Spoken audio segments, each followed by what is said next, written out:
ஒரு love failure சாங்ல பையன் பொண்ணுன்னு ரெண்டு பேரோட பாயிண்ட் ஆஃப் வியூமே அவ்வளவு அழகா அந்த பாடல் வரிகளை கொடுத்திருப்பாரு மதன் கார்கே அவர்கள். மறந்தாயே மறந்தா படத்தோட கிளைமேக்ஸ்ல வரக்கூடிய இந்த பாட்டுல அந்த டெடிட்டு சோல் மறுபடியும் அவகிட்ட போனதுக்கு அப்புறம் அவளுக்கு அவனை பத்தின ஞாபகங்கள் எதுவுமே இருக்காது. சோ அவன் அவளுக்காக என்னென்ன செஞ்சிருக்கான் அப்படின்றதுல இருந்து அவன் யாருன்ற வரைக்கும் எதுவுமே அவளுக்கு ஞாபகம் இல்லைன்ற பட்சத்துல அந்த வலியை சொல்ற மாதிரி இந்த வரிகள் கொடுத்திருப்பாரு. நினைவுகள் யாவும் நீங்கி போனால் நான் என்னை பத்தின ஏதாவது ஒரு விஷயம் கூட உனக்கு ஞாபகம் வந்துடாதா அப்படின்னு அவன் ஏங்கி பார்க்கும்போது ஓர் துளி ஞாபகம் ஊருதா பாரடி அப்படின்னு எழுதியிருப்பாரு.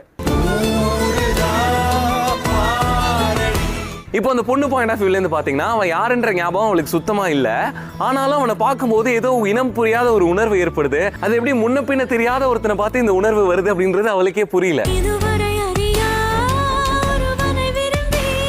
தொலை ஒரு பிறவி அறுபட்ட உறவு பிறவியை கடந்துமே என்னை தொடர்ந்துருமா அப்படின்னு எழுதியிருப்பாரு. அந்த நினைவுகள் இல்லைனாலும் அந்த உணர்வுகளை வச்சு அவன் பேரே தெரியாமையே அவன் மேல காதல்